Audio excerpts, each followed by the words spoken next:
This is Angola, West Africa, one of the most strategic frontiers in the American empire. With the Middle East apparently collapsing ever further into chaos, this is going to be America's future focus in terms of its oil strategy. But already there's a great deal of dissent because it's the oil industry that is the slush fund for government corruption. The American imperial grip on this part of the world is not as tight as they'd like it to be.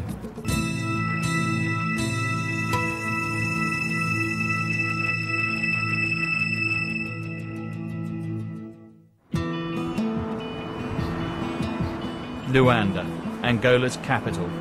It got independence from Portugal in 1975, but decades of conflict followed. Just over 2 years ago, the main civil war in Angola came to an end. Today, 14 million Angolans are trying to rebuild their lives. The revenues from the oil industry should make it easy. Output is growing. The oil price is shooting up. But there wasn't much of a peace dividend for children hanging around the city centre.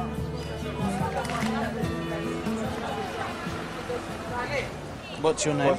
Antonio. Antonio. I'm Sam. Antonio. Yeah? Usman. Nice to meet you.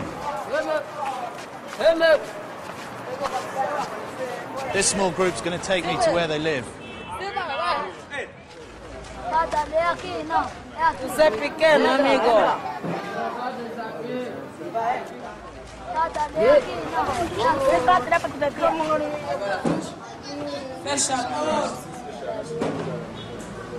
Is this where you sleep? Is this where you sleep? The dormitory was deeper inside.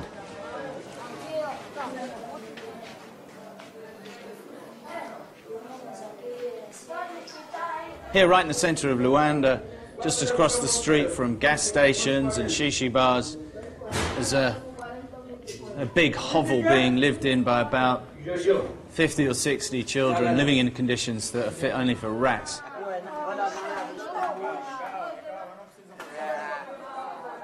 The only contact these kids have with the oil industry is through the petrol they sniff.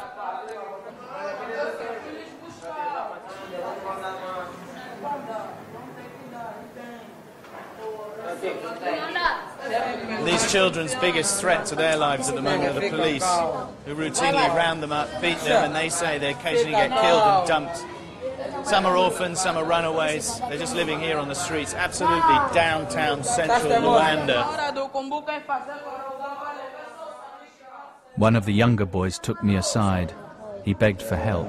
He want to go back to home, but never see the... This is Eduardo. He's never seen his parents. He thinks he's about 11 years old.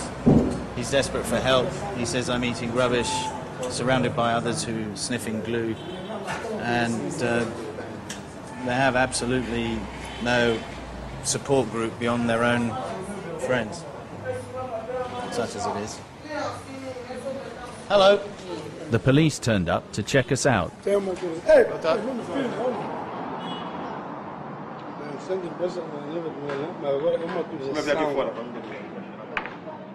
When the officers had gone, the boys insisted I come with them to another of their camps. Osvaldo's the boss of the street kids. He's taking me through their secret route, apparently down into the sewers where they live.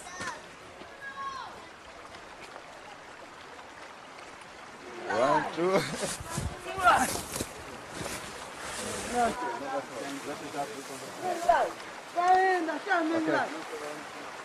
In Luanda, I've paid about 20 quid for a cup of coffee and a steak sandwich.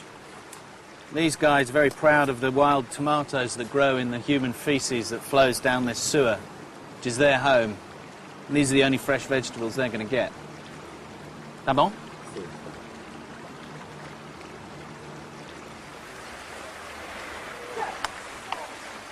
One in 4 Angolan children die before they reach their 5th birthday. There are more than 5,000 street kids in Luanda. No one knows how many in the rest of the country. Jesus Christ.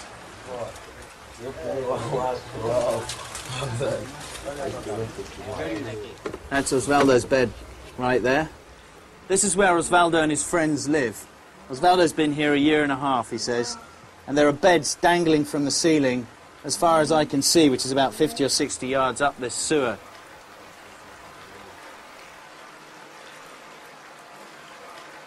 In the rainy season, which is just coming up in Luanda, these boys can't leave the sewer.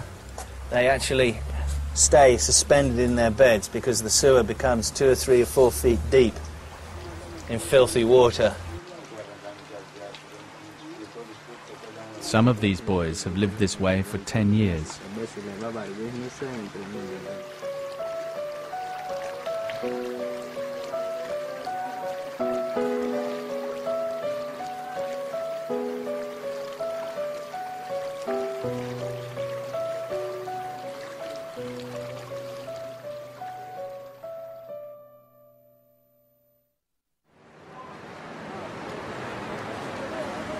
The surge in oil prices because of instability in the Middle East is fueling a bonanza for a select few.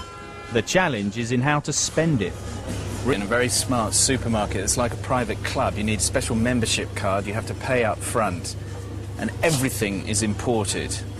Now, the strange thing about Angola is that whether you're rich or poor, the chances are you're going to eat imported food. The poor eat food from the World Food Programme, a gift from America usually. And the wealthy, the oil-rich, import everything, including cat food. Foie gras.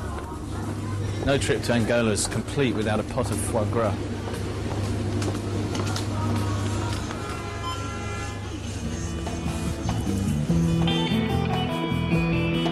America needs Angola's oil, and it's US Ambassador Cynthia Effiard's job to keep it flowing.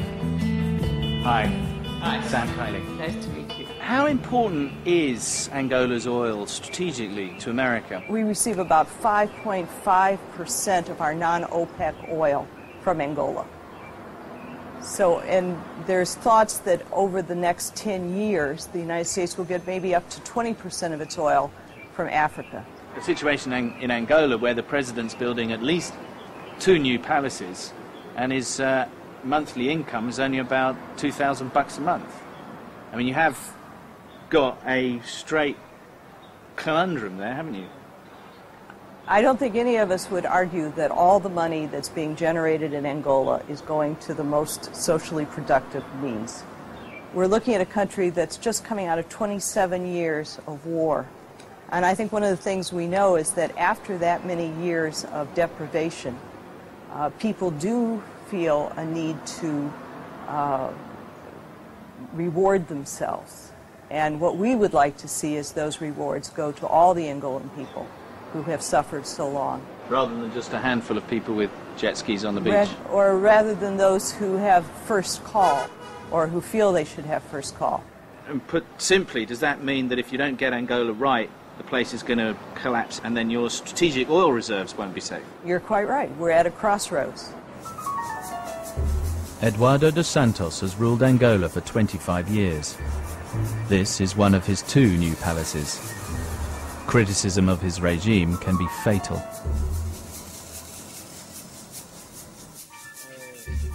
Close to the palace, I came across a group of young men who told me about the murder of one of their friends.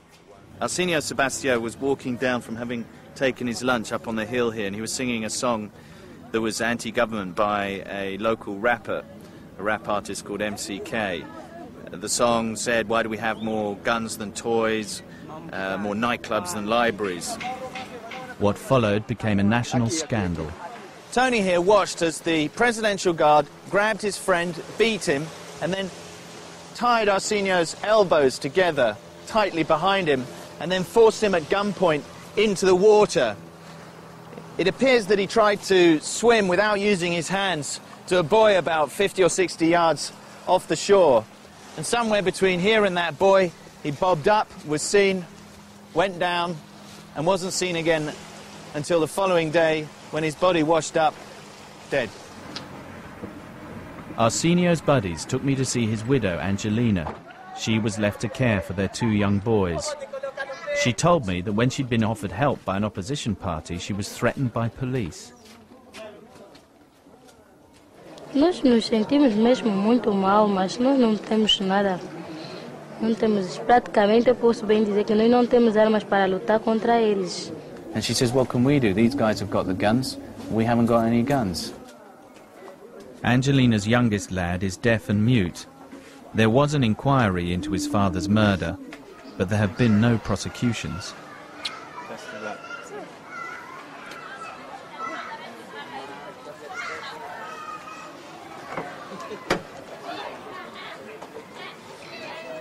The guy behind us was writing in his notebook probably our number plate.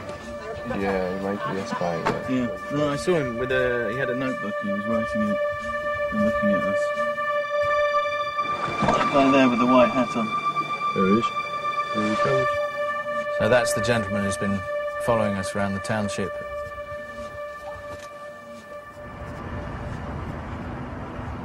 Angola's elite live discreetly luxurious lives.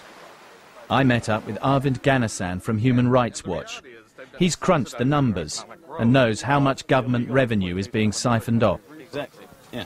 So how much money is going missing? Well, the most recent estimate in Angola is from 1997 to 2002, about $4.27 billion went missing. That's roughly 9.25% of the GDP of the country every year, and by comparison, it would be the same as if roughly $960 billion disappeared from the U.S. economy every year, or about a little over 80 billion pounds from the British economy every year. So where's it going? Is it being nicked? Well, it appears that it's a combination of total mismanagement and corruption, and to a far lesser degree, just poor accounting. But I would say the bulk of it has been attributed to gross mismanagement and corruption. The government says these figures are exaggerated. But if Angola is to navigate its way to stability and protect America's oil interests, much will depend on how the national income is spent. I set off for Quito in the far east of the country. It's a town I'd reported from 11 years ago in the middle of heavy fighting. I wanted to see how the city was recovering. It wasn't.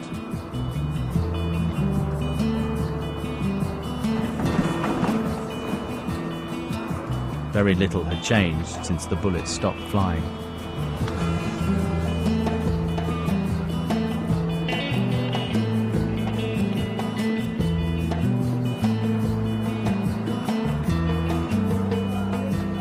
I'd sheltered from the fighting in this building during the war.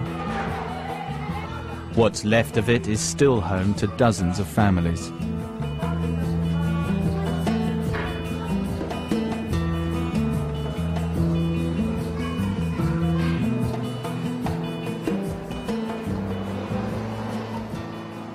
They're starting to rebuild the provincial administration and the provincial administration's assembly and the governor's palace. They've hardly touched the hospitals, and they've made no effort at all to improve running water or any kind of sanitation. I joined a crowd heading to a concert given by the rapper MCK. It was his band music which cost Arsenio his life.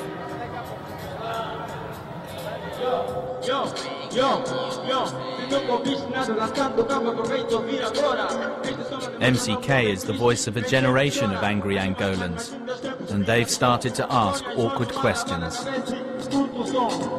These rappers have taken the opportunity of this concert to really basically stick it to the central government very, very vocally. They've been saying, I've just had lunch, but how come I've got no salt? How come we have to perform here in a stadium without a roof? They say the last governor enriched himself, built loads of farms, we got nothing, and now there's a new guy in town and he's ripping us off. They're absolutely seething with anger. About 50% of Angolans are under 30. They believe they're getting ripped off by their leaders. Time to stop Angola collapsing back into anarchy and war is running out.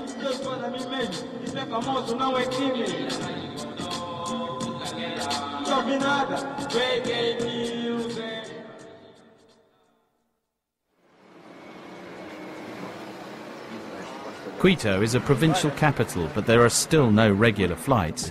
To catch a plane, I had to travel 5 hours across country.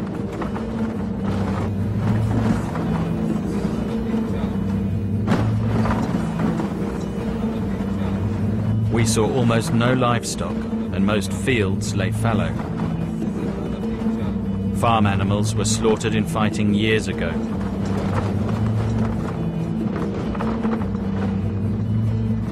Landmines prevent farmers from getting back to work.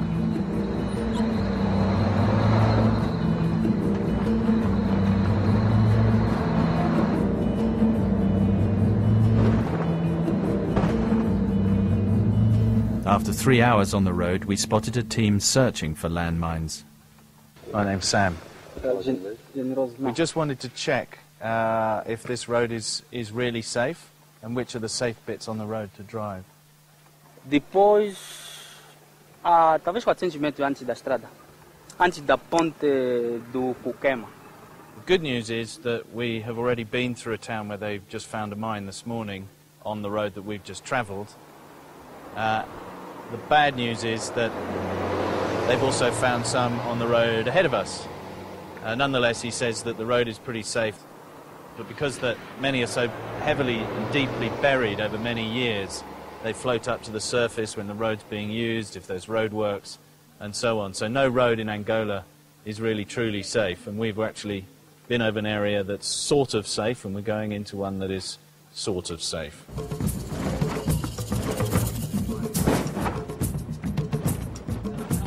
The US wants to treble the amount of oil it imports from West Africa over the next 10 years or so, and a lot of this will come from Angola. Its oil fields lie mostly off the coast of an enclave called Cabinda.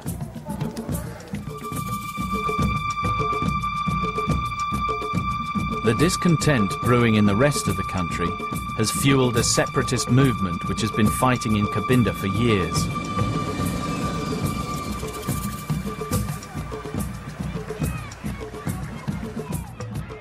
They can see the oil platforms. Their beaches are black with pollution. They say they're seeing none of the profits.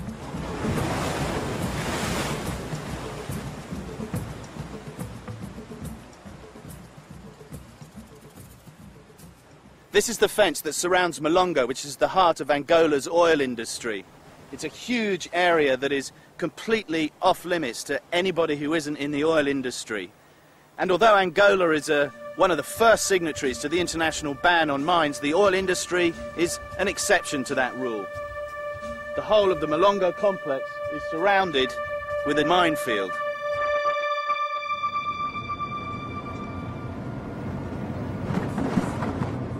The Angolan government recently stepped up attacks against the separatists.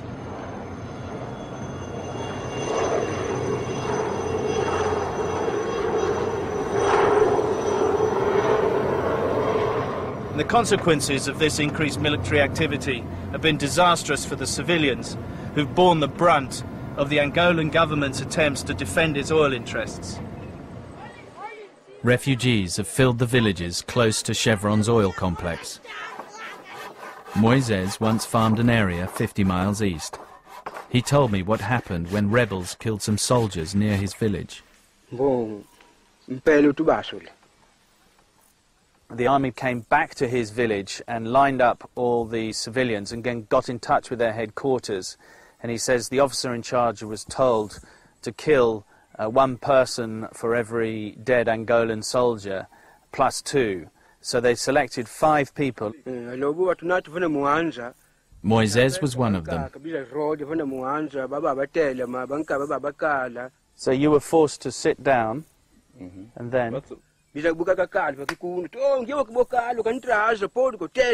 the single gunman worked his way along the line. First 3 were killed instantly, and the last 2 got up to run as they were being shot. Moises was hit first in the shoulder, then in the hand, and then his side was grazed. He managed to keep running away into the forest. This wasn't an isolated incident in the battle for control of Cabinda. We came across many terrifying stories in these villages. Quando chegaram à minha casa, vieram me acordar quando foi 2 horas de madrugada. They told everybody to get into their houses and stay quiet if they heard shooting outside. Andre heard shooting outside and put his head outside the door and remonstrated with the troops and asked them what on earth they thought they were doing. And at that point, from the other side of the house, he heard his son screaming that his mother was dead.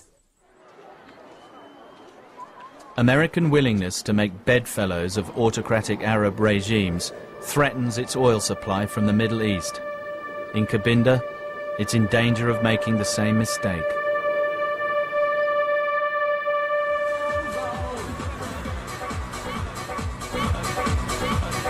Back in Luanda, the capital rocks to the sound of wealth being consumed by the capital's gilded youth.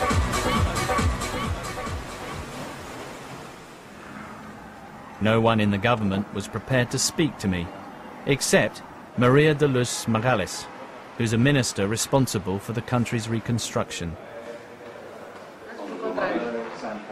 Here in Luanda, I've seen children living in the sewers, hanging from the ceilings, with human feces flowing beneath them.